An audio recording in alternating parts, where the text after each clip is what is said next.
Here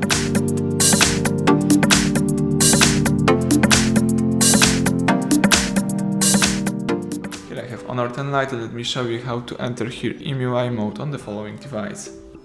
So at the very beginning, let's start by using the power key. Choose here power off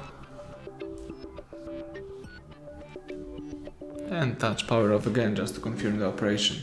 Wait until your device will be completely switched off, and let's use the following combination of keys: power key and volume up.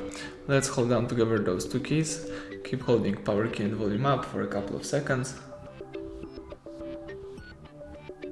Let's keep holding until the EMUI mode pops up.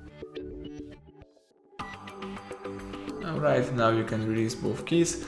As you can see, this is EMUI mode. Here you can navigate by using both volume keys and confirm options by pressing power key. Here you can accomplish hard reset by choosing wipe data factory reset, or you can choose wipe cache partition. If you would like to quit this mode, let's choose the first option, which is reboot system now.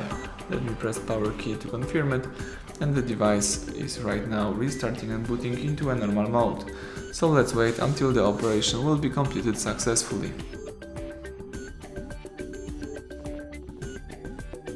Alright, the home screen pops up, so now you can start using your phone in a normal way. Thank you for watching. Please subscribe our channel and leave a thumbs up under the video.